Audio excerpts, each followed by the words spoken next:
चलिए अब कुछ थोड़ा सा टेक्निकल से निकल के, डेरिवेटिव से निकल के मीडियम से लॉन्गर टर्म पर्सपेक्टिव को लेकर बातचीत करते हैं। और ये बाज़ार की प्लेसमेंट इस बड़े इवेंट से पहले, चुनाव के नतीजों से पहले और बजट से पहले, मॉनसून से पहले कैसी है, बातचीत करने के लिए हमारे साथ Shri Rahul Singh, CIO equities Tata mutual fund के जुड़ चुके हैं। राहुल जी नमस्कार, कार्यक्रम में स्वागत है। कल बाज़ार ने एक आतिशी पारी देखी सर, और शायद ये बाज़ार थोड़ा सा इस बात में मशरूफ़ था, थोड़ा संदेह प्रकट कर रहा था कि इस बार की वोटिंग परसेंटेज कहीं कुछ फिगर्स को अगर आप देखें उलट फेर तो नहीं कर देंगे। और ऐसे में RBI का ये इतना बड़ा डिविडेंड पेमेंट, इसके मायने क्या हैं, कल की इस घटना के मतलब क्या है सर, और इसका मीडियम टर्म इम्पैक्ट क्या होगा, और उस इम्पैक्ट को सेक्टोरियली अगर आपको प्ले करना हो, सबसे ज़्यादा अच्छा एडवांटेज किसको मिलेगा? आपकी प्रतिक्रिया RBI के इस एक्शन पर, इस डिविडेंड पर, बड़े डिविडेंड पर।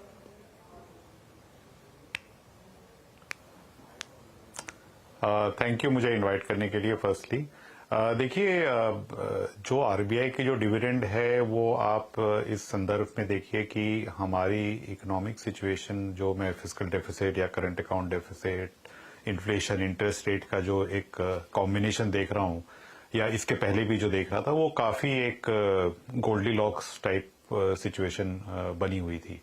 तो RBI के डिविडेंड उस पे जो बोलते हैं ना, आइसिंग ऑन द केक है मेरे हिसाब से। एंड उससे इंक्रीमेंटली जो है उस कॉन्फिडेंस जो है उस पे और बढ़ जाता है कि फिस्कल डेफिसिट कंट्रोल पे रहने वाली है, बोरोइंग प्रोग्राम कंट्रोल पे रहने वाली है, और इंटरेस्ट रेट्स ब्रॉडली कंट्रोल में रहने वाले हैं। तो ये एक मैं समझूंगा कि एक एडिशनल जो पॉइंट हुआ जिससे कि हम और उस आउटलुक पे पॉजिटिव हो सकते हैं। इससे सबसे ज्यादा फर्क obviously interest rate sensitive sectors पे ज्यादा पड़ेगा, क्रेडिट ग्रोथ पे पड़ेगा। जो कैपिटल गुड, जो आज एक इन्वेस्टमेंट साइकिल जो आज एक वापस से शुरू हो गई है, और जिसके साइंस जो कि बहुत छोटे साइंस थे एक साल पहले, जो अब काफी क्लियरली दिख रहा है कि इन्वेस्टमेंट साइकिल रिवाइवल हो रही है कॉर्पोरेट सेक्टर में।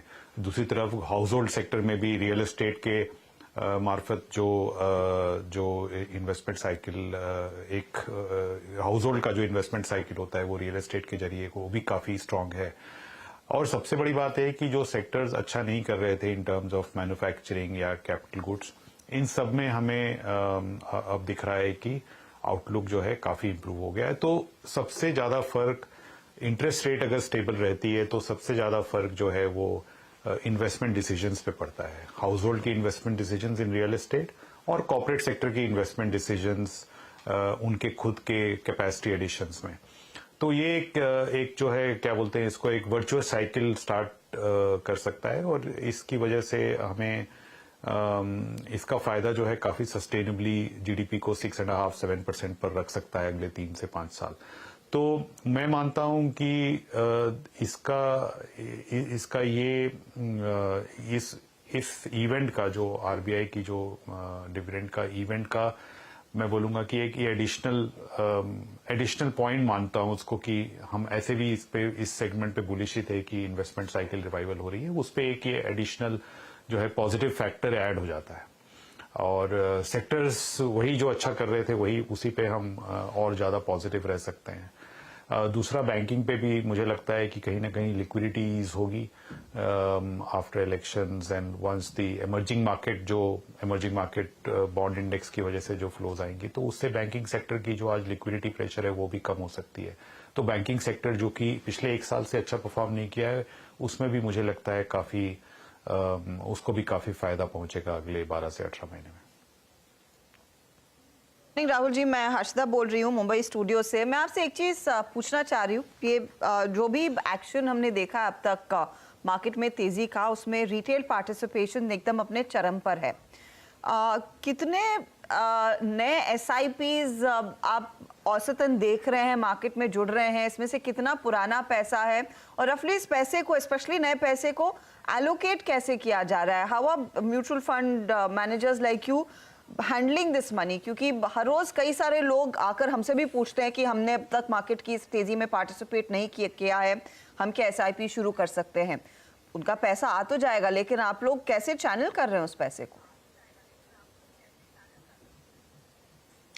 देखिए बहुत ही अच्छा सवाल है ये, और इसमें हमें जो है दो चीजें करनी चाहिए। एक तो इन्वेस्टर्स को, हम जो बोलते हैं अपने चैनल पार्टनर्स या डिस्ट्रीब्यूटर्स या इन्वेस्टर्स को जो भी बोलते हैं कि आपकी एसेट एलोकेशन सही रहनी चाहिए। इक्विटी में आउटलुक तो काफी अच्छा है, लेकिन वैल्यूएशंस भी महंगी होती जा रही हैं। हर दिन या हर हफ्ते या हर महीने या हर साल वैल्यूएशंस महंगी होती गई हैं, तो कहीं ना कहीं वैल्यूएशन से भी रिस्क बढ़ता है। तो आउटलुक भी इम्प्रूव हो रहा है, और आउटलुक में मुझे ऐसी कोई चीज नहीं दिख रही है जिससे कि आउटलुक चेंज हो जाए या नेगेटिव हो जाए। तो इस माहौल में हमें एसेट एलोकेशन पे भी ध्यान रखना पड़ेगा और रिस्क थोड़ा कंट्रोल करना पड़ेगा। रिस्क कंट्रोल करने के दो तरीके हैं। एक तो आप एसेट एलोकेशन में जो डायनेमिक एसेट एलोकेशन फंड है, जैसे बैलेंस्ड एडवांटेज फंड हो गया, मल्टी एसेट फंड हो गया, जिसमें कि गोल्ड का भी एलोकेशन होता है, इसका वेटेज हमें थोड़ा सा बढ़ाना पड़ेगा। मैं समझता हूँ 30-40% हर किसी भी एवरेज इन्वेस्टर की पोर्टफोलियो में इस कैटेगरी का फंड होना चाहिए। बाकी जो फंड्स हैं, डाइवर्सिफाइड फंड्स या थीमेटिक फंड्स, उसमें जो एलोकेशन है उसमें हमें जो है large, mid and small cap का डिस्ट्रीब्यूशन थोड़ा सा बैलेंस रखना चाहिए, क्योंकि काफी जगह ये हुआ है कि मिड एंड स्मॉल कैप की रैली की वजह से दो चीजें हो रही हैं। एक तो वैल्यूएशन लार्ज कैप का भी ज्यादा रीजनेबल दिख रहा है, दूसरा कुछ लोगों की पोर्टफोलियो में मिड एंड स्मॉल कैप का प्रोपोर्शन कुछ ज्यादा बढ़ गया है, तो उसको हमें मार्केट लेवल पे लाना पड़ेगा, जो कि 35% के आसपास है। तो जो बाकी पोर्शन है, जो कि प्योर इक्विटी पोर्शन है, उसमें मुझे लगता है कि हर इन्वेस्टर को अपना पोर्टफोलियो देख के उसे large cap, mid cap, small cap का डिस्ट्रीब्यूशन को अगर बैलेंस करने की जरूरत है तो वो करना चाहिए, जो कि और वही चीज हम अपनी पोर्टफोलियोज में भी कर रहे हैं। जो कि आपका सवाल था कि जो इंक्रीमेंटल फ्लोज आ रहे हैं उसको आप कैसे डिप्लॉय कर रहे हैं, उसमें भी हम वही कर रहे हैं कि जहां भी हमें लगता है कि वैल्यूएशंस थोड़ी बहुत एक्सेसिव हो गई हैं, वहां से हम वहां पे या तो हम प्रॉफिट बुक करें या थोड़े लार्ज कैप की तरफ जाएं, थोड़ी बैंकिंग सेक्टर और इंटरेस्ट रेट सेंसिटिव में एक्सपोजर रखते हुए, एग्रेशन रखते हुए हम रिस्क कैसे कंट्रोल करें। आई थिंक वही इस दौर का वही एक सोल्यूशन है। तो सेक्टोरली, आई एम श्योर आप स्टॉक्स पर तो मेंशन नहीं करेंगे, लेकिन सेक्टोरली एक तो आपने कहा बैंक्स और एनबीएफसीज में एक बड़ी अपॉर्चुनिटी है, और कहां पे अब नया पैसा आगे एलोकेट होता हुआ दिखाई दे सकता है? देखिए, जो सेक्टर अभी जैसे अंडर ओन्ड है या जहां पे इम्प्रूवमेंट हो रहा है, और कुछ उसका फर्क अब ऑलरेडी दिखने भी लगा है प्राइसेस में, कंपनीज की स्टॉक प्राइसेस में, जैसे कि फार्मा सेक्टर है, वहां पे मुझे लगता है कि कुछ और पोटेंशियल बाकी है।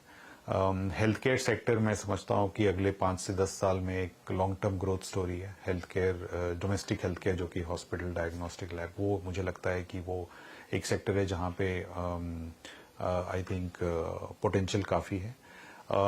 दूसरी जो एक सेक्टर है जो कि पिछले 2-3 साल से अच्छा परफॉर्म नहीं किया है, सेक्टर जिसके बारे में बात करूं, कंज्यूमर सेक्टर। हालांकि कुछ कंपनीज कंज्यूमर सेक्टर में भी काफी अच्छा परफॉर्म कर रही हैं, लेकिन consumer sector as a whole अच्छा परफॉर्म नहीं किया, और वहां पे थोड़ी बहुत जो अभी उम्मीद जो है इम्प्रूव हो रही है कि रूरल इकोनॉमी में ग्रोथ वापस आएगी, या अर्बन में भी हम देख रहे हैं कि बिकॉज लास्ट ईयर बहुत ही लो बेस हो गया था, वहां से इम्प्रूवमेंट की कुछ उम्मीद है या गुंजाइश है। तो वहां पे कंज्यूमर सेक्टर पे मुझे लगता है कि पोटेंशियल है कि वो पॉजिटिवली सरप्राइज कर सके। हालांकि कंज्यूमर सेक्टर काफी वाइड सेक्टर है, उसमें हर कंपनी बहुत डिफरेंट है, तो हमें कंपनी बाय कंपनी देखना पड़ता है, लेकिन एक सेक्टर जहां पे हम इंक्रीमेंटली देखने की कोशिश कर रहे हैं वो कंज्यूमर सेक्टर भी है। ओके राहुल जी, बहुत बहुत शुक्रिया, आप इस कार्यक्रम में शामिल हुए, और इस महत्वपूर्ण पड़ाव पे जब इंडेक्स ने आज ऑलमोस्ट ट्रैजेक्टरी को छुआ, आप हमारे साथ मौजूद रहे, बहुत बहुत शुक्रिया सर।